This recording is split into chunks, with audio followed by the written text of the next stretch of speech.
My name is Jake, and if I had any doubts about where I stood in my family, they were erased the day I found out about the will.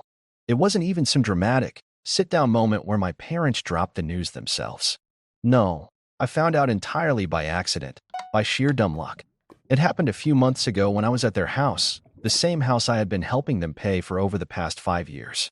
The mortgage, the occasional grocery runs, even fixing up things around the place. I was the one keeping it all together while my brother, Eric, did absolutely nothing. And when I say nothing, I mean nothing. No job, no responsibilities, just lounging around waiting for life to hand him everything on a silver platter, which, apparently, my parents were all too happy to provide. That day, I was helping my dad with some paperwork because, as usual, neither of them could be bothered to figure out how to do things themselves. He had asked me to scan some documents for him, a bunch of legal and financial stuff, and I didn't think twice about it until I saw it. A folder labeled estate plan and last will and testament sitting right there in the stack. Now, I don't normally snoop, but curiosity got the best of me. After all, I had been the one making sure they kept a roof over their heads. It wasn't exactly out of line to wonder how things were set up for the future. So I opened it. And that's when I saw the words that made my stomach drop. Everything, and I mean everything, was going to Eric. The house, their savings, their assets. Not a single mention of me, except for some generic line about loving both of their sons equally. Yeah, sure. Equally. That's why they made sure their golden child would inherit everything while the son actually keeping them afloat didn't even get a footnote. I felt like a fool. Here I was, bending over backward for them, making sure their bills got paid on time, making sure they never had to worry about food, while they sat back and planned for a future where I got absolutely nothing. And Eric? He wasn't just lazy, he was entitled. He never lifted a finger to help them, never contributed a dime, but he had somehow convinced them that he deserved it all. Maybe because he was the younger son, maybe because they just always babied him, maybe because he knew exactly how to manipulate them. Whatever the reason, they had made their choice. I sat there staring at the paper, my hands shaking from a mix of rage and betrayal. How long had they planned this? Had they always intended for me to just be their free financial safety net with nothing in return? Did they ever even appreciate what I did for them? I had no idea how long I had been sitting there, but eventually, my dad noticed I wasn't scanning anything. "Hey, Jake, what's taking so long?" he asked, walking back into the room. I didn't even bother to hide the will. I held it up and looked him dead in the eye. "So, this is how it is?" I said, my voice unnervingly calm. "Everything to Eric? After everything I've done for you?" My dad's face went pale for a second, but then he sighed, like I was some little kid throwing a tantrum. "Jake, it's not what you think." "Really?" I snapped. "Because it looks pretty damn clear to me. I've been paying your mortgage, helping with groceries, fixing the house up while Eric does nothing, and you still decided he's the only one who matters." Dad looked uncomfortable, but instead of actually explaining himself, he just muttered, "It's complicated." That was it. No apology. No attempt to justify it beyond those two useless words. Just a weak excuse and an expectant look, like he was waiting for me to drop it and go back to being their personal ATM. I should have walked out right then and there, but I wanted to hear it from both of them. So I called out for my mom. When she came in and saw the will in my hands, her reaction wasn't much better.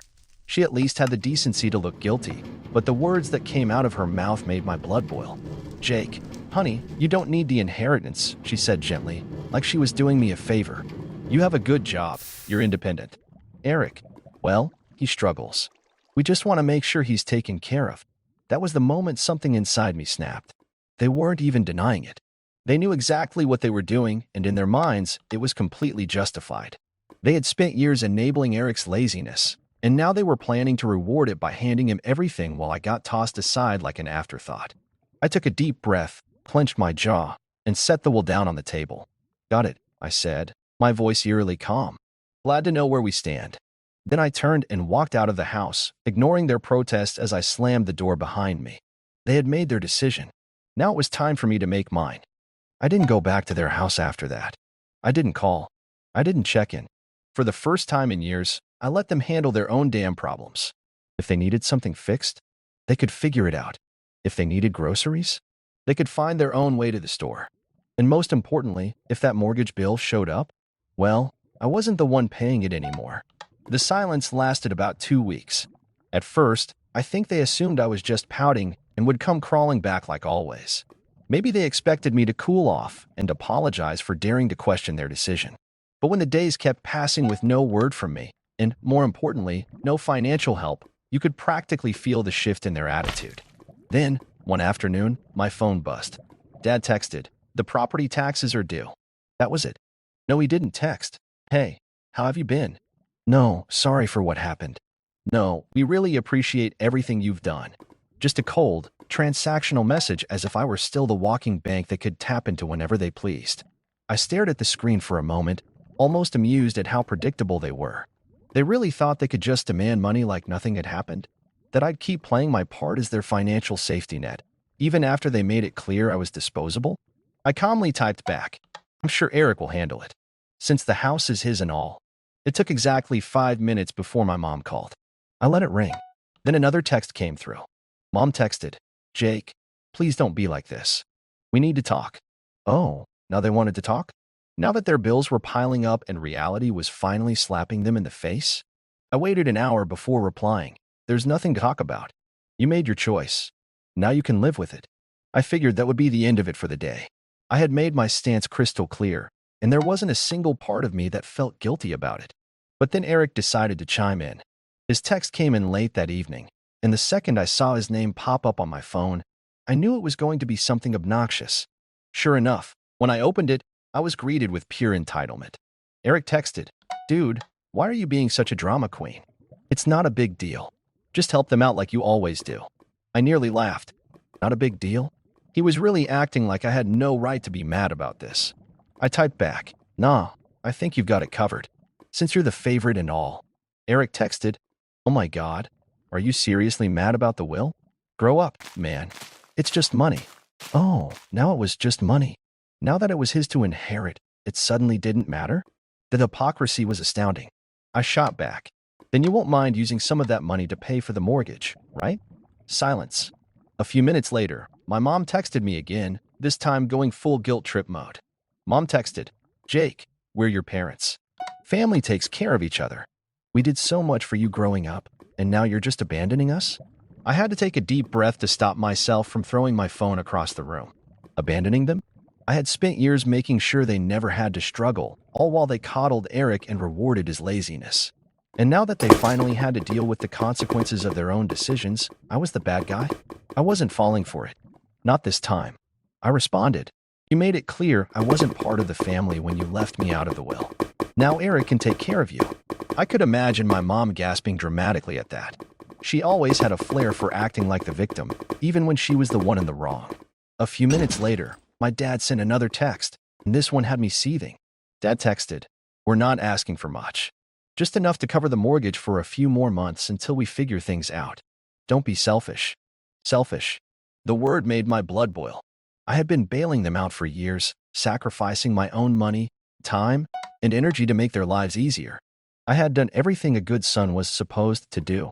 And how did they repay me? I'm making sure I got nothing in return. And now, when I was finally standing up for myself, I was the selfish one? I clenched my jaw, took a deep breath, and typed back, "No, I'm done." Then I turned off my phone. They had made their choice. Now they were going to live with it. The silence lasted a day. I knew my parents wouldn't give up that easily, but I wasn't expecting what happened next. The next morning, I woke up to a notification on my phone, a bank transfer request. I frowned, unlocking my phone to check. It was from my mom. She had actually sent me a request for money, like I was some ATM. The amount? $3,500. I stared at it in disbelief, half laughing at the audacity. No message. No explanation. Just a cold, shameless demand for the exact amount they needed to cover their overdue mortgage. They weren't even asking anymore. They were just assuming I'd cave. I declined it without hesitation. Not even 5 minutes later, my phone rang. It was Mom. I let it ring. Then came another text. Mom texted, "Jake, I know you saw the request. Why did you decline it?" I took my time before replying, because it's not my responsibility. Try Eric. Another call. Declined. Then another text. Mom texted, "We're going to lose the house if you don't help us." Oh, now it was an emergency? After all those years of treating me like a walking wallet, now they were finally facing the consequences? I typed back, "Maybe you should have thought about that before deciding I didn't matter." A few seconds later, Dad chimed in. "Dad, You're really gonna let your parents become homeless? Wow, that one actually made me laugh out loud. The manipulation was so blatant it was almost funny. They weren't broke. They weren't about to be thrown on the streets. They just didn't want to dip into their own savings because they were so used to me covering everything. I ignored them for the rest of the day. That night, I got a text from Eric. Dude, just send them the money already. You're making this a bigger deal than it is. I clenched my jaw. This entitled little prick really thought he could lecture me? I typed back. You mean the same money you're inheriting? Why don't you send it? His response came fast. Eric texted, You know I don't have that kind of cash right now. Oh, so now it was about affordability? He was perfectly fine with me draining my accounts, but the second it was his turn, suddenly he had nothing to offer. I replied, Guess you better figure it out then, bro. You're the one they chose. No response. I went to bed feeling oddly at peace, like I had finally broken free from years of manipulation. But the next day, things escalated. I was at work when I got a call from my apartment's front desk. Hey, Jake, your parents are here? I nearly dropped my phone. What? She hesitated before adding, They're saying it's an emergency and that you won't answer their calls. Oh, my God. They showed up at my apartment just because I stopped paying their bills? I took a deep breath, pinching the bridge of my nose. Please don't let them up. I'm not expecting them. There was an awkward pause. They're being kind of pushy. I clenched my jaw. I don't care. They can leave. I hung up and immediately got a text from Mom. We're downstairs. Open the door. No question. No explanation. Just another demand. I didn't reply. Another text from Mom. Jake, we're not leaving until you talk to us. I exhaled sharply, standing up from my desk. They weren't going to back down. Fine. I was about to teach them a lesson they wouldn't forget. I grabbed my keys and stormed downstairs, my blood boiling. I wasn't scared. I was furious. The sheer audacity of these people to show up at my home, uninvited, demanding money like I was their personal ATM. Not even a phone call first. Not even a half-hearted apology. Just a full-on ambush. They really thought they could just corner me into submission like I was some naive kid. I yanked the door open, and there they were, Mom, Dad, and, of course, Eric, all standing in a tight little formation like they were about to stage a family intervention. Mom had her arms crossed, her classic disappointed mother look locked and loaded.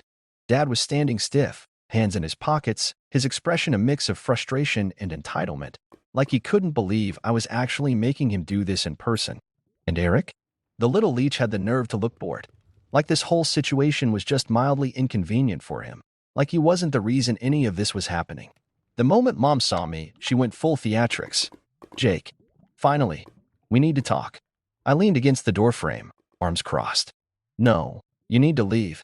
She blinked, as if she physically couldn't comprehend what I just said. Excuse me. You heard me. My voice was calm, controlled, but firm. You don't get to just show up at my apartment demanding money. That's insane. Dad let out a sharp scoff. Are you really going to let us lose the house over a petty grudge? I let out a cold laugh. Petty grudge? Oh, you mean the one where you decided I was good enough to pay your bills but not good enough to be in your will? That grudge. Mom gasped, clutching her chest like I had just slapped her. Jake, that's not fair. We only did what we thought was best for the family. I tilted my head. Best for the family? You mean best for Eric. Just say it. Silence. A long, heavy silence. Eric, who had been weirdly quiet up until now, finally spoke up. Look, man, I don't even want to be involved in this. I didn't ask for anything. I turned to him, finally letting loose. No, you just sit back and take everything that's handed to you. You're 28 years old, Eric. Get a damn job. His face turned red. Dude, what the hell? I took a step closer. You heard me. You want to inherit the house? Start acting like a homeowner. You want to be the golden child? Start paying their damn bills. I'm done being your personal bank. Eric looked away, suddenly very interested in the pavement. Mom took a deep breath, recalibrating her guilt trip. Jake, he's your brother. I nodded. Yep, and I've supported him longer than you ever have. Dad's face darkened. You're being selfish. I laughed. A real, genuine laugh. Oh, that's rich coming from you. I gestured between them. You two decided that Eric deserved everything, and I deserved nothing. And now that it's time to pay the price for that choice, you're trying to manipulate me into fixing it for you. Not happening. Mom's voice sharpened. We thought you'd be mature about this. I raised an eyebrow. Mature? You mean quietly accept that I was betrayed and keep paying your bills? Because let's be real, that's what you wanted. Dad stepped forward, trying to loom over me like he used to when I was a kid. Jake, we raised you. We fed you, clothed you, gave you everything. The least you can do is help us now. I looked him dead in the eye. I already did. For years. And you repaid me by cutting me out. Mom's lip trembled. We thought you'd understand. I exhaled, shaking my head. Oh, I understand perfectly. I understand that I was never family to you, just a paycheck. Silence again. A suffocating, undeniable silence. I turned to Eric, who was still pretending to be invisible. And you? What's your excuse? You had years to grow up, to get your life together, to contribute. But you didn't. Because you knew they'd take care of you. And when they're gone, you just expected me to step in, huh? Eric finally snapped. What do you want me to say, man? I didn't ask for this. I nodded slowly. Right. You didn't ask. You just benefited. His mouth opened, then closed. Nothing. He had nothing. Mom tried one last guilt trip. Jake, we're family. Family takes care of each other. I stared at her for a long moment before answering exactly. So why didn't you take care of me? She froze. No words. No comeback. Nothing. I let out a slow breath, feeling lighter than I had in years. We're done here. I turned and walked back inside, closing the door behind me. Before I even made it back to my couch, my phone buzzed. A new text from Dad. Wow. After everything we've done for you? You're really gonna abandon us? I smirked, typing back. No. You abandoned me. I'm just finally accepting it. I had sinned. Then I blocked their numbers. But I had no idea that blocking them was only going to make things worse. It didn't take long for things to spiral out of control. Less than a day after I blocked them, I started seeing posts on Facebook. My parents had never been the most tech-savvy, but they sure knew how to air their grievances online, especially when they were feeling self-righteous. At first, I thought it was just my parents being dramatic. I mean, that was their go-to move, airing out family drama for everyone to see. But the longer I scrolled through their feeds, the more I realized this wasn't just about me not helping with bills anymore. The posts were disguised as family love, but they were thinly veiled shots at me. Mom had posted something about how she didn't raise her son to be so selfish, and how true family helps each other no matter what. A few of her friends commented along the lines of how I was a disappointment, and so out of touch with what really matters. Then, Dad chimed in with his own post. So-called family should never turn their back when you need them most. We gave everything to our children, and this is how we're repaid. My son, who should be helping us in our golden years, has chosen to abandon us. He tagged me, adding a passive-aggressive, I hope you're happy, at the end of it. But the real kicker came from Eric. I should have known he'd get in on the drama. He shared a post that was brimming with falsehoods. Some people think that family is just about money. They don't understand that family is about love and sacrifice. I'd do anything for my parents, but some people just don't get that. They're too wrapped up in themselves to realize that true love is about helping those who raised you. He even threw in a disguised jab at me. I wish some people could learn what it really means to be family. I love my parents, and I'm grateful for everything they've done. That was it. That was my breaking point. I sat there, staring at the screen in disbelief. How had it gotten to this point? They'd turned this entire situation around, made me the villain, the selfish son who wasn't willing to support his sacrificial parents. The son who didn't appreciate all the love they gave me over the years. How could they? I had always been the one who worked hard, the one who contributed, the one who never complained.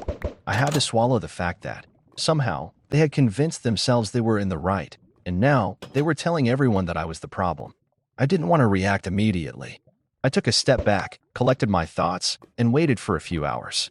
I wanted to make sure I didn't just rush into something out of anger, but the more I thought about it, the more I realized that I couldn't let them get away with this. If they were going to drag my name through the mud, I was going to set the record straight. So I pulled out my phone, and I started typing. I opened my own Facebook account, the one I kept for close friends and real family, and I posted a lengthy update. I wasn't interested in playing their game. I didn't want to get bogged down in petty back and forths. What I wanted to do was tell the truth. Here's what I wrote. I know I've been quiet for the past couple of days, but I can't stay quiet any longer. My family has been sharing a lot of things online about me that are simply not true. They've portrayed me as the villain, the selfish one who refuses to help my parents in their time of need. I'm here to set the record straight. I've always helped my family. From the moment I could get a job, I've been the one helping with bills, paying for groceries, and supporting them in every way I could. But there comes a point where you can't keep giving without being respected. Over the years, I've watched my parents favor Eric, giving him everything: the house, the money, the attention. Meanwhile, I was expected to just keep giving, without ever being considered as equal. I'm sure some of you might be reading this and thinking, well, that's just how family works. But here's the truth. Family should be a two-way street. When I found out that my parents left everything to Eric in their will, I realized how one-sided this entire relationship had been. They didn't even consider me, not even for a moment. They've made it clear that I'm just the one they can count on when things get rough, but never the one they actually want around unless it's convenient for them. For years, I've been the one funding their lifestyle. I've paid for vacations, chipped in for bills, and even helped out with things like the house taxes. And for what? To be treated like a backup plan? I'm done. I'm not just some wallet they can pull money from whenever they need it. I'm a human being, and I deserve respect. I've earned the right to be treated like I matter, not just when they need something from me. As for Eric, it's time for him to grow up. He's 28 years old, and he's never worked a day in his life. He's never taken responsibility for anything. My parents have enabled him for so long that it's no surprise he's the one they favor. But here's the thing. He's had plenty of time to get his life together. And now, it's time for him to stand on his own 2 feet. To everyone who has been following this drama and supporting my parents, you need to understand that there's always 2 sides to every story. Yes, family is important, but it's also about mutual respect. I've given enough for a lifetime, and I'm not apologizing for taking a step back. This is not me turning my back on family. This is me finally choosing myself. And to my parents, I wish you the best, but I am done being your doormat. I hit post, and instantly, I felt a sense of relief. For the first time in my life, I was telling the world the truth about my family, about how they had taken advantage of me for years, how they had always expected me to be the one to save them, without ever once thinking about what I needed. I wasn't going to let their narrative control my life anymore. The reactions were instant.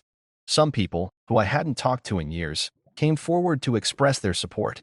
A few of my cousins, friends of my parents, even some distant relatives, liked the post, sending me private messages telling me they were sorry for what I had been through.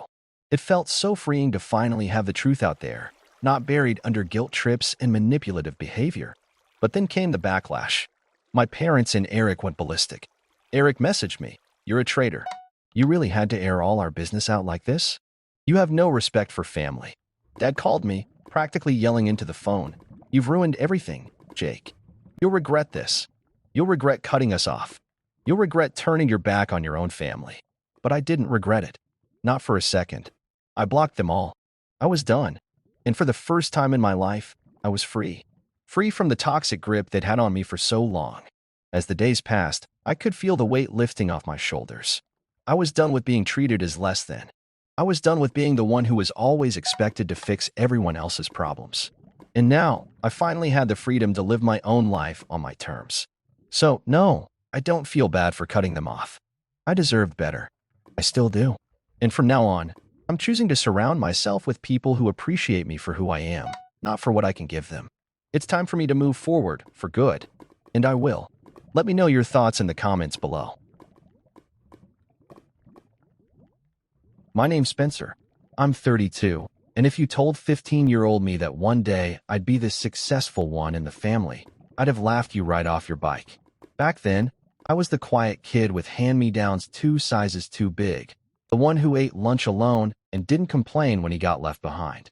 I was the second son, after Nathan, my older brother, who, according to everyone from our kindergarten teacher to our great-aunt June, was destined for great things. Nathan got the varsity jacket, the loud applause at graduation, the spot at Dad's mechanic shop. Me? I got out. Not in a dramatic suitcase in the rain kind of way, more like a slow fade out. I went to college on a scholarship, got a finance degree, and quietly clawed my way into a career most of my family didn't understand, let alone respect. Growing up, our family was fine, I guess. Blue collar through and through. Dad ran a small but reliable auto shop, and Mom worked part-time at the school cafeteria. They did what they could with what they had. We weren't the Brady Bunch, but we weren't dysfunctional either, until you looked closer. Nathan, older by 3 years, learned early how to charm his way through anything. He wasn't cruel exactly, just entitled in the way only someone praised his whole life could be. Whenever something went wrong, the family shielded him. Crashed the car? Boys will be boys. Forgot mom's birthday? He's just stressed. I learned to live in the silence between his loud mistakes. When I moved to another city after college, it was like disappearing from their radar. I came home for the big holidays, Thanksgiving, Christmas, but even then, it always felt like I was a guest at someone else's family gathering. Nathan would make little digs masked as jokes. Look who finally decided to visit. Or, must be nice, rolling in Wall Street money. For the record, I wasn't on Wall Street. I worked as a financial analyst at a mid-sized firm, lived in a modest two-bedroom apartment, and still drove the same beat-up Civic I bought in college. But to Nathan, the idea that I wasn't scraping by like the rest of the family made me a punchline. Still, despite the jabs, I stayed connected. I called mom once a week, even if it was just to hear her talk about her garden or some neighbor's dog drama. I sent cards on their birthdays. I offered to help with bills once or twice, which Dad always turned down with a gruff, "We're managing just fine." I respected that. I knew their pride. I knew mine too. So I kept grinding, working long hours, saving aggressively. When the pandemic hit and a lot of people lost their footing, I doubled down. I invested smart, took some calculated risks, and started building a real portfolio. By the time I was 30, I had enough for a down payment on a home, and not just for me. See, there's a quiet kind of ache that comes from knowing your parents spent their whole lives giving, only to face retirement with aching knees, fading dreams, and a house that creaked louder than they did. I couldn't stomach it anymore. So last year, I started looking. Nothing fancy, just something clean, accessible, and comfortable. A place where they could age with dignity, maybe even enjoy themselves a little. I settled on a charming one-story ranch-style house in a peaceful neighborhood about 20 minutes from where they lived. Big backyard, modern appliances, a wraparound porch that caught the evening sun just right. $500,000, all in.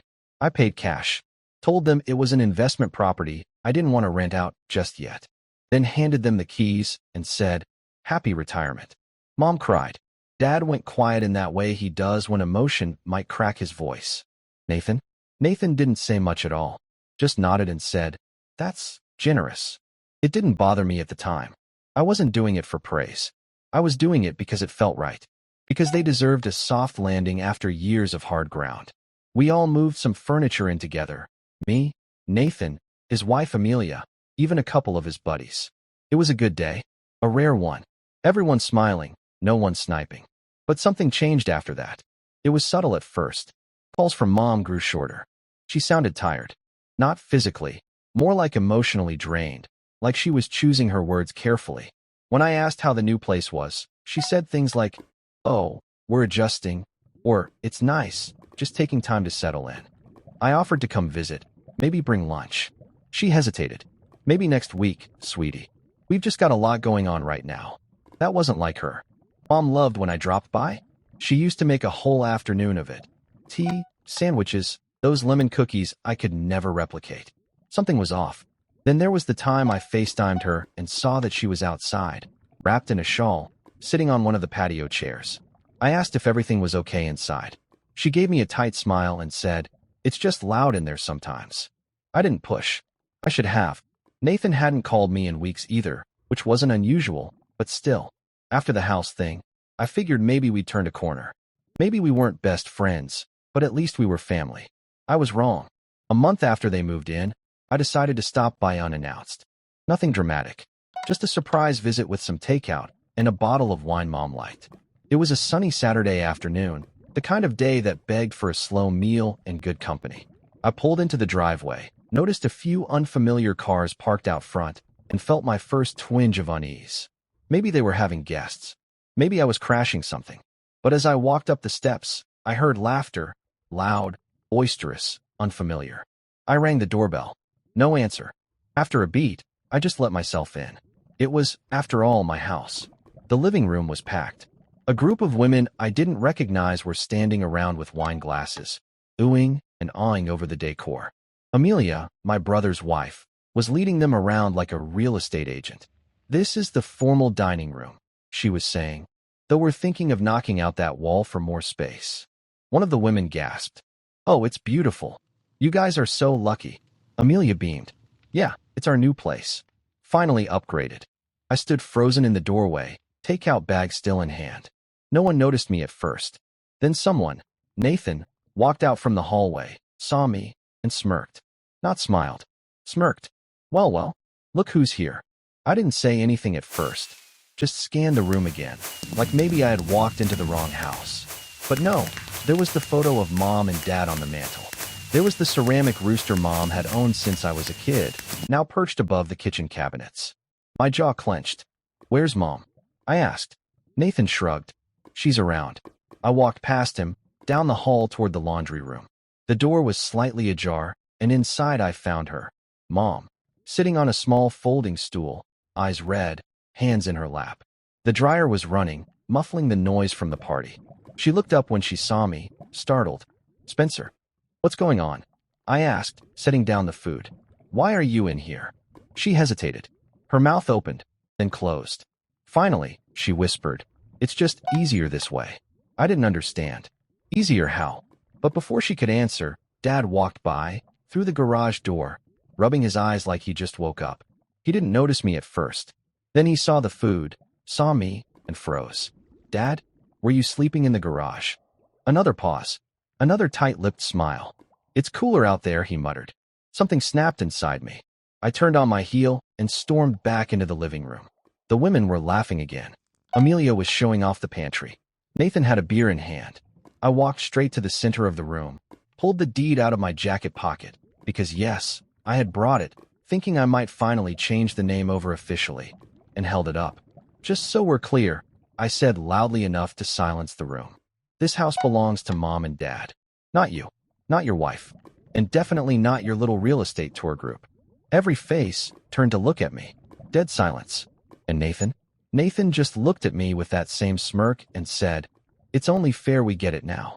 They've had their turn." I didn't move. I didn't blink. I just stared at him. And that's when everything changed. I stood there in the middle of the living room, the deed in my hand, the weight of it suddenly heavier than I'd ever imagined. The silence stretched longer than it should have. One of the women coughed awkwardly. Another shifted her wine glass from one hand to the other. But all I could hear was the distant hum of the dryer down the hall and the dull thump of my own heartbeat in my ears.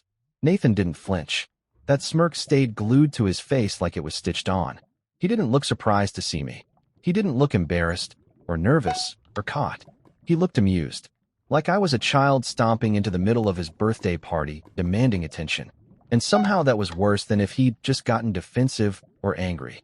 "It's only fair we get it now," he repeated, this time with a lazy shrug. "They've had their turn." I turned slowly, scanning the room. Amelia wouldn't meet my eye.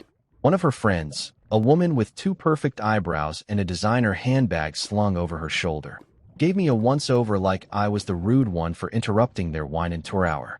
"I bought this house for them," I said, quieter now, but every word was sharper. "They didn't ask for it. They didn't expect it. I did it because I wanted them to have something good. Something safe. You." I turned to Nathan. "You had nothing to do with it." He tilted his head slightly, like he was humoring me. And yet, here we are. It was the smugness. That's what did it. Not the entitlement. Not even the blatant hijacking of the house. It was the arrogance. The absolute certainty that he could walk in, plant a flag, and claim something that wasn't his just because he believed he deserved it. "You're sleeping in the master bedroom, aren't you?" I asked him. Nathan leaned against the kitchen counter and sipped his beer. "We moved in when they started having trouble getting around. It just made sense." "Really?" "Because last I checked, Dad was sleeping on an air mattress in the garage." That got a few shocked gasps from the crowd. Amelia's lips parted, but nothing came out. Nathan didn't miss a beat. "Dad likes the garage. Says it's cooler out there." I stared at him. "You kicked our parents out of their own bedroom." "We didn't kick them out," Amelia said quickly, her voice shaking a little. "They offered. Spencer, they said it was fine." "They said it was fine," I repeated slowly, "because you made them feel like guests in their own home." "No one made them feel like anything," Nathan snapped. "If they wanted to speak up, they would have. But they didn't.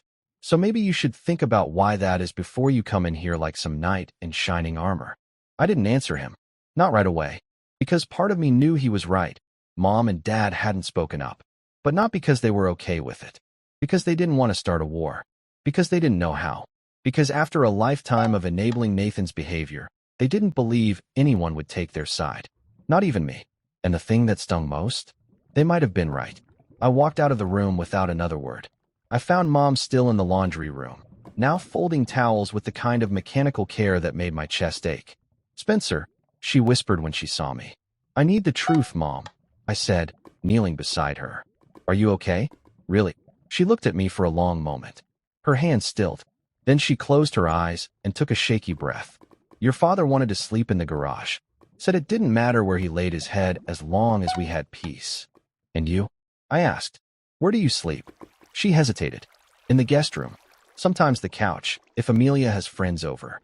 My throat tightened. "They treat you like visitors in your own house." She didn't answer that. She just folded the towel and set it in the basket like she hadn't heard me. But she had. I could see it in the way her shoulders curved inward like she was trying to make herself smaller. I stood and paced. "Why didn't you tell me?" "We didn't want to cause trouble," she said softly. "Your brother, he's struggling." "Spencer." "With what?" "Lack of shame." She gave me a look, sharp and tired all at once. "He's got a family now. Amelia's trying to start her own business. They've been under pressure. We thought if we let them stay for a little while. They've moved in, Mom. They've taken over. They're telling people this is their house." She flinched at that, just slightly. "We didn't want to disappoint you." "Disappoint me?" I repeated, voice breaking a little. "You think I'd be disappointed in you for being kind? For letting your son bulldoze over your boundaries because you didn't want to start a fight?" She smiled, sad and tired. "You've always been the one who sees clearly, Spencer. Even when you were little. But not everything's that simple." Maybe it wasn't. But it also wasn't supposed to be this hard. I hugged her then, tightly, and whispered that I'd handle it. That she didn't have to live like this. That it wasn't fair. She didn't say anything. She just rested her cheek against my shoulder like she'd been waiting for someone to tell her that for a long, long time. Later that evening, I didn't go home. I booked a room nearby and sat with my laptop until midnight, going over every legal document I had. The deed was still in my name. I hadn't transferred it yet. Hadn't even filed the paperwork. The property taxes, the utility setup, the homeowner's insurance. It was all under my name. They couldn't claim squat. Not legally, but morally, emotionally. That was a whole different battlefield. The next week, things spiraled. I called Dad, asked him to meet me for lunch. He showed up looking more exhausted than I'd ever seen him. Bags under his eyes, stubble he usually kept clean-shaven, and a stiffness in his walk I hadn't noticed before. "Your brother's not a bad person," he said after I brought up the house again. "He's not a good one either," I replied. "Not when he's pushing you out of your own bed." Dad sighed. "It's not about beds. It's about peace. About letting things play out. But at what cost?" He didn't answer. Just poked at his food like it had personally offended him. 3 days later, I got a text from Mom that shattered whatever patience I had left. "Do you know where the title paperwork is? Nathan said we need it for Amelia's business loan." I called her immediately. "What paperwork?" "The deed. The house deed. He said the bank wants to see proof of ownership for collateral." I was silent for so long she asked if the line had dropped. "No. I'm here," I said slowly. "Did you give it to him?" "No. I told him I'd ask you first." My blood ran cold. "Mom, listen to me. Do not give him anything. Not a copy. Not a scan. Nothing." "But Spencer," he said. "I don't care what he said. That document is not his to touch." Later that night, I drove back out to the house. It was dark by the time I arrived, and as I pulled up, I noticed something that made my stomach drop. There was a "for sale" sign planted on the front lawn. I marched up to the porch, heart pounding, and knocked hard enough to rattle the frame. Amelia opened the door, blinking like I'd just woken her up from a dream. "What's the sign for?" I asked. She looked startled, then forced a smile. "Oh, it's just a backup plan. Nathan has some ideas.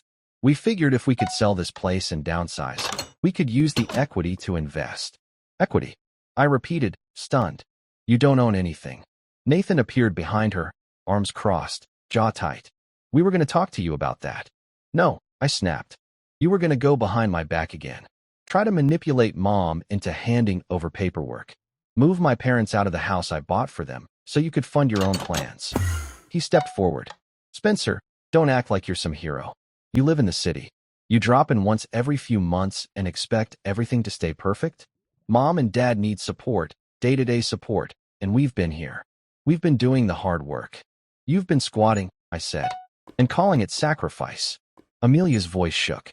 You don't understand what it's like, trying to build something from scratch. We needed a place. A fresh start. So you stole theirs? Nathan bristled. It's not stealing. It's family. Things change. People adjust. It's not our fault they don't need this space anymore. At that moment, I realized they genuinely believed it. That somehow, my act of generosity had turned into an open invitation. That my parents' silence had become consent. That Nathan saw their aging and uncertainty as an opportunity. I nodded slowly. You're right. Things do change. And with that, I turned around and walked back to my car. Because I knew what I had to do next. But not before one final betrayal hit, like a sucker punch the very next morning. I didn't sleep the night I saw the for sale sign on the lawn. I couldn't.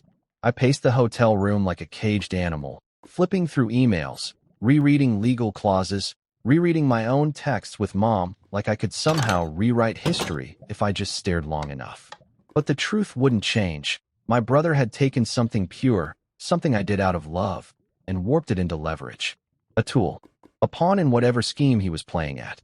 The next morning, I drove back to the house before the sun even came up. I parked 2 houses down, just far enough not to be seen. I watched the porch lights blink on. I watched Amelia step out in a robe, cup of coffee in hand, as if nothing in the world could touch her.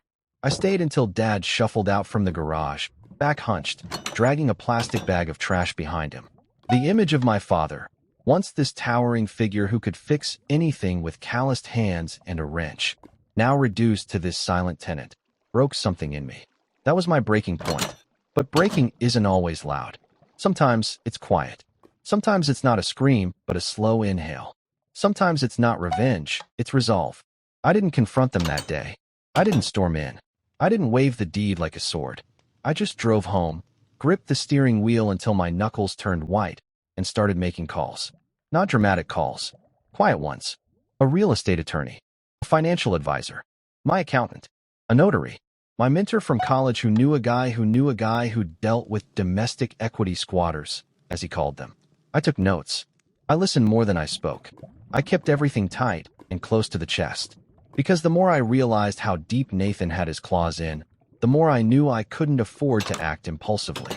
That week, I hit rock bottom. Not financially. I was still doing fine on paper. My job was stable. My savings untouched. But emotionally, spiritually, it was like a sinkhole had opened beneath everything I thought was solid. My chest felt heavy. My appetite vanished. Work felt meaningless. I'd built a life with the goal of taking care of the people who mattered most, and somehow, doing exactly that had left me completely powerless. I couldn't eat without picturing my mom folding laundry in silence. I couldn't sleep without seeing Dad curled up on a garage cot like a forgotten uncle. And worse, I kept second-guessing myself. Maybe I had overstepped by buying them the house. Maybe Nathan was right. Maybe I should have consulted the whole family first. Maybe I'd embarrassed Dad by making such a big gesture. Maybe Mom hadn't told me the whole truth because she didn't want to hurt me, not because Nathan was hiding anything. I spiraled so hard, I almost deleted the deed file from my computer, like that would somehow undo the whole thing. But then, something changed. It was Mom. She called me 3 days later. Her voice was small, like she was speaking from inside a closet. I just wanted you to know, she said, that we're proud of you. Even if we don't say it enough. And no matter what your brother says, your father and I know what you did for us. I sat there, phone pressed to my ear, unable to speak. I saw the sign, she added after a pause. On the lawn. I closed my eyes. I didn't put it there. I know, she said. There was a long silence. I could hear her breathing. Could almost picture her standing at the kitchen window, cordless phone in one hand, staring out at the backyard she barely got to use. You do what you need to do, she said. We'll be okay. And just like that, I stopped spiraling. Because I remembered who I was. I wasn't Nathan. I didn't need applause. I didn't need to manipulate. I didn't need to be seen as the favorite. I just needed to move forward. Carefully, quietly, permanently. So I began to rebuild. First, I cleaned up everything I'd let fall behind while obsessing over the house. I restructured my work calendar, got back into my morning workouts, even started cooking again. Simple meals, nothing fancy, but it made me feel grounded. I reconnected with some old college friends. Signed up for a local mentorship program where I could teach financial literacy to at-risk teens. I didn't tell anyone in my family about it. It was for me. A reminder that my value wasn't measured in how others used me, but in how I chose to show up. Second, I moved forward with legal protections. I had the deed officially recorded under my name, added clauses preventing unauthorized occupation, and created a revocable trust that could allow my parents to remain in the home indefinitely, but no one else. I updated my estate plan, made it watertight. My lawyer, a calm woman named Marla with gray-streaked hair and eyes like polished steel, reviewed every clause like she was preparing for war. "You're doing the right thing," she told me, sliding the papers back across the table. "And you're doing it the right way. Quiet is stronger than loud, Spencer. Don't forget that." The third thing I did, I visited my parents, this time with a plan. I didn't tell Nathan. I didn't tell Amelia. I waited until a weekday when I knew he'd be at work and she'd be out at her so-called boutique meetings. I texted Mom and said I was coming by for tea. She replied with a heart emoji. That meant yes. When I arrived, she was waiting on the porch. Her hair was pulled back, her cardigan neat. She looked like someone trying hard to hold things together. Dad came out a few minutes later, wiping his hands on an old rag like he'd just been working on something, probably organizing junk in the garage because he didn't have a workshop anymore. We didn't talk about Nathan. Not right away. Instead, I made them lunch. Tuna salad sandwiches, like Mom used to make when I was a kid. We sat in the backyard. Birds chirped. The sky was clear. For a moment, it felt like what I wanted this house to feel like, a gift, a safe place. When we finished eating, I handed Dad a folder. "What's this?" he asked, flipping through the pages. "Legal protections," I said simply. "You're not going to get pushed around anymore. Not by anyone. Not even family." Mom glanced at me. "Will this make things worse?" "No," I said, and for the first time, I believed it. "It'll make them real." Dad didn't say much. He just nodded and kept reading. Later, as I was leaving, he put a hand on my shoulder. "You didn't need to do all this, son." "I know," I said. "That's why I did." That night, I sat on my balcony, sipping tea, and feeling, for the first time in weeks, a sense of calm. Not peace exactly. The storm was still coming. But I was no longer adrift. I was steering now, and I had a plan. Because what Nathan didn't know was that the house he tried to sell wasn't his to list. That the equity he wanted to tap into didn't exist for him. That every paper trail led to me, and every legal move he thought he could make had already been blocked off. I didn't yell. I didn't threaten. I just waited.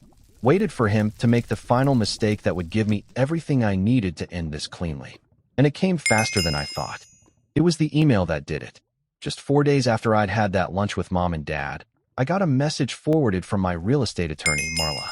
She'd been monitoring any activity linked to the property title at my request, and this one hit her radar like a siren.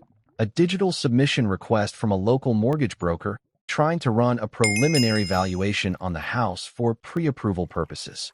The borrower? Nathan Lowell. I stared at the screen while rising in my throat. The request wasn't for a casual inquiry. It included scanned ID documents, his and Amelia's, pay stubs, and worst of all, a typed note in the broker's comment section that read, "This is a family-owned home, unencumbered. We live here and will be using it as collateral for the down payment on our new business location. Happy to provide anything else. Our home. We live here." It wasn't a misunderstanding. It wasn't a mistake. He was trying to use the house, my house, gifted in spirit to our parents, as leverage for a loan, without telling me, and without a shred of legal right to do so. The gall of it was staggering. But beneath the fury, I felt something steadier, colder. This was the opportunity I'd been waiting for. Marla called me as soon as I texted her. "He's overreached," she said simply. "You've got more than enough grounds now. This isn't just disrespectful, it's attempted fraud. I want to do this right," I said. "No drama, no headlines. Just clean, quiet, but permanent." "Then you need a setup," she replied. "And I have an idea." What followed was a 3-hour call that felt more like a strategy session for a corporate takeover than a family dispute. But I listened. I took notes. I did my homework. And slowly, a plan began to form. Not for revenge, exactly, but for removal. The first thing I did was upgrade the legal shield around the house. Marla helped me file a notarized affidavit of ownership and occupancy intent, then worked with a local judge to issue a notice of unauthorized occupancy, which we held in reserve for the perfect moment. The house wasn't being rented, Mom and Dad weren't listed as tenants, but as occupants with my written permission. That mattered, because it meant that anyone else, namely Nathan and Amelia, were unofficial at best and trespassers at worst. Meanwhile, I added cameras to the outside of the house. Not hidden ones, legal ones. I hired a professional installation team and framed it as updating my parents' home security, which, in part, was true. I made sure the cameras faced the front porch, the garage door, the side yard, and, most importantly, the driveway. That's where the black SUV always parked. Nathan's. The second thing I did, I gave Mom and Dad a vacation. They didn't want to go at first. Said they couldn't leave things like this. But I insisted. Paid for a 2-week stay at a quiet beachside rental I'd used myself before.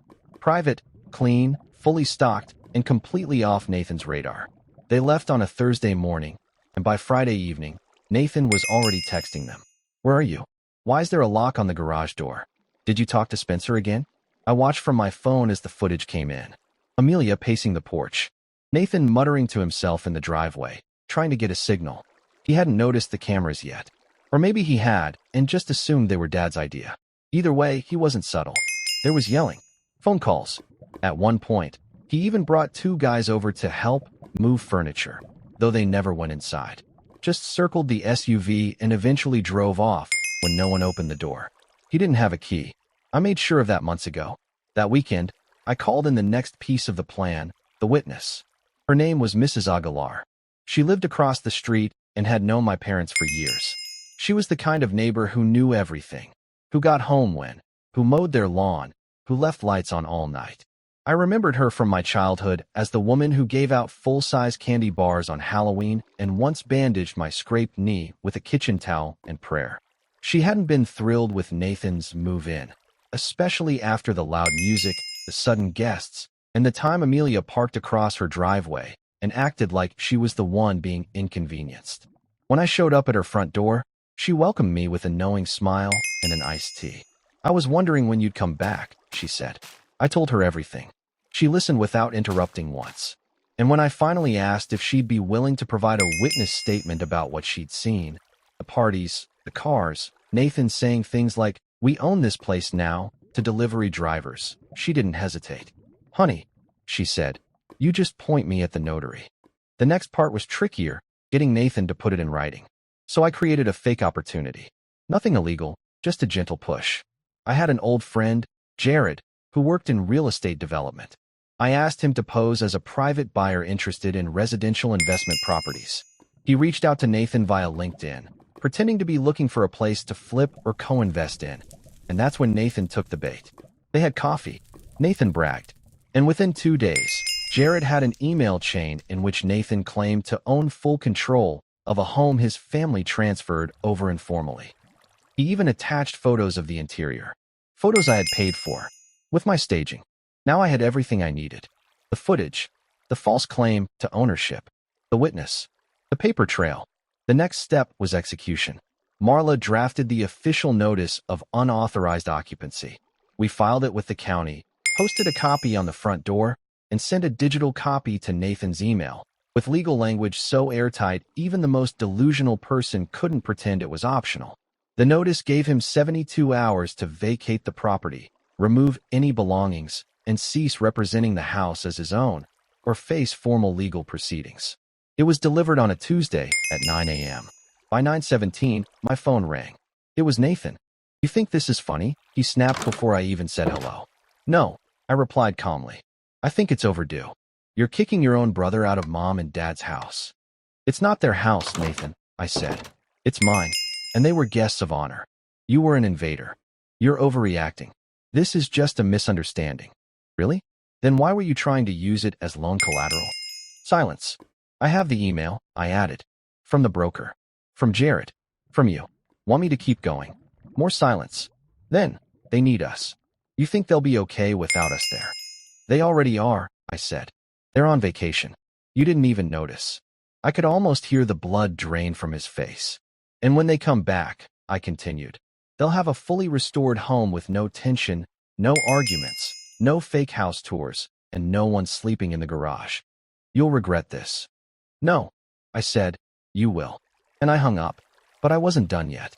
The last part of the plan was the one I took the most care with, the return. Mom and Dad came back a few days later to a completely cleaned and reset house. I'd brought in a cleaning crew, repainted the garage, restored their original bedroom setup, restocked the pantry, and even left a small welcome back card on the kitchen table with a note. Your home is yours again. Love, Spencer. Mom called me in tears. Dad didn't say much, just grunted in that emotional way he does when words aren't enough. But the relief in his voice? That said everything. Nathan, meanwhile, had gone radio silent, which was just fine, because the final move was still coming. The silence after Nathan's last phone call didn't feel triumphant. It felt like the moment right before a storm breaks. Heavy, electric, almost too still. I wasn't celebrating anything yet, because Nathan was the type of person who didn't back down until the world physically forced him to. He always needed a final blow to convince him the fight was actually over. That blow came faster than even I expected. On the morning of the 72-hour deadline, he showed up at the house before sunrise. I know because the cameras caught everything. Him stomping up the walkway, rattling the door handle, ringing the bell 5, 6, 7 times in a row. When no one answered, he grabbed his phone and started pacing across the porch, muttering into the speaker. Then he spotted the notice taped across the door. His face went pale, then red, then pale again. He ripped it off and read every line. I watched his jaw move as he traced the words with his eyes. Unauthorized occupancy. Cease and desist. Immediate removal. Owner retains sole authority. Legal action pending. He crumpled the notice in his fist, threw it into the flower bed, and stormed back to his SUV. He revved the engine hard enough to make the camera shake. Then he peeled out of the driveway like a man trying to outrun reality. It was the most peaceful morning the house had seen in months. But revenge, real, clean revenge, isn't about catching someone in a moment of panic. It's about letting their own choices close the door behind them. 2 days later, I got a frantic voicemail from Amelia. Spencer, please call me back. This is all a misunderstanding. Nathan didn't mean. Well, he didn't know. Okay, he should have known. But we didn't realize the paperwork wasn't. Just please call me. I didn't. Another voicemail came an hour later. Then a text. We need to talk. Please. I didn't answer that either. Because the next step wasn't about talking. It was about clarification. Marla and I moved forward with the final action. A formal filing with the county that barred Nathan and Amelia from making any claim on the property, plus a record of attempted fraudulent representation for a secured loan. It wasn't a criminal case. I didn't want one. But it was an official mark on their financial record. Just enough to keep lenders wary. Just enough that any future, we own the place, conversations would be met with a side eye from anyone with a license. We also filed a no trespass order on the property on behalf of myself, Mom, and Dad. When the sheriff's office delivered it, I heard from Mrs. Aguilar later. Nathan stood in the driveway arguing with the deputy until the man finally said, Sir, the more you talk, the worse this looks. That finally shut him up. Meanwhile, I kept focusing on the rise. The mentorship program I had joined, teaching financial basics to teens, was unexpectedly grounding. Those kids reminded me of myself at that age. Quiet, unsure, overlooked. They asked questions I wish someone had answered for me when I was 16. Watching them light up when they understood taxes or savings or compound interest made me feel good, like I was building something real. I also started taking Mom and Dad out more. Sunday breakfasts, movie nights, trips to the farmer's market. They relaxed in ways I didn't even know they'd forgotten. Mom stopped wringing her hands. Dad's shoulders loosened. The house felt like theirs again, not a battlefield, but a home. One afternoon, a month after the eviction, we sat on the porch sipping iced tea while the sun dipped behind the trees. Mom glanced over at me and said softly, I didn't know how much weight we were carrying until it was gone. That sentence alone made every sleepless night worth it. Nathan stayed quiet for a while, and I thought maybe, he'd learn from this. Or at least let it go. I was wrong. He reached out again, this time with a message so long I had to scroll 3 times. It started with excuses. You blindsided us. We were trying to build a future. Then accusations. You wanted to make us look bad. You enjoy being the hero. Then guilt. Mom and Dad will be alone when they need help. And you won't be there. Then finally, a confession wrapped in arrogance. I deserve the house more than you ever did. I'm the one who stayed. I stared at the last line for a while. Stayed.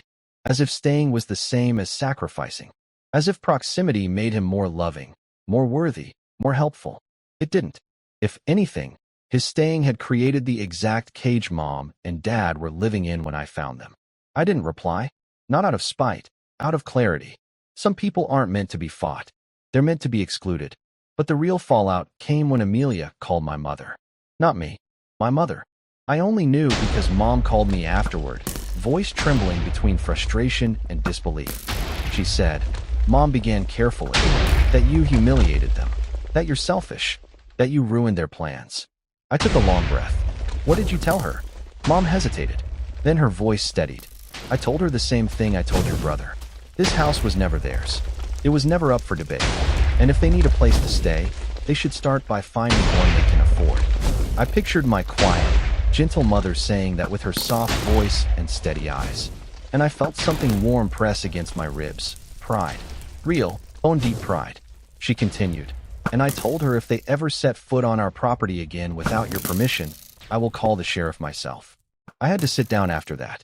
Not because of the drama, but because my mother, the woman who apologized when someone stepped on her foot, had found her voice again. And she wasn't giving it back. Life settled into place after that. Nathan and Amelia moved to a small rental 2 towns over. His business loan was denied, not because of me directly, but because the lender flagged him as a misrepresentative applicant. Amelia's boutique plan stalled. They stopped showing up unannounced. Stopped calling. Stopped pretending. Mom and Dad regained space, independence, and dignity. Dad started working on small woodworking projects in the garage again. His garage, not a makeshift bedroom. Mom replanted her herb garden. They hosted dinners again, invited their friends over, filled the house with laughter instead of tension. The home I meant for them was finally theirs in spirit. And me? I didn't feel vindictive. I didn't feel triumphant. I felt steady, solid, like the ground beneath me was finally level. One evening, I sat with Dad on the porch. He was whittling something small, a bird, I think, and I asked quietly, "Do you think Nathan will ever understand?" Dad paused, then shook his head. Some folks don't learn until life teaches them. And sometimes life teaches them the same lesson over and over until it sticks. Do you think it'll stick this time? He smiled faintly. If it doesn't, that's not your burden anymore. And he was right. Nathan's path was no longer tied to mine, or my parents', or the house he tried to steal. Everyone had finally returned to the roles they'd chosen. Mom and Dad, free. Me, standing firm. And Nathan, facing the consequences of being the one who stayed for all the wrong reasons.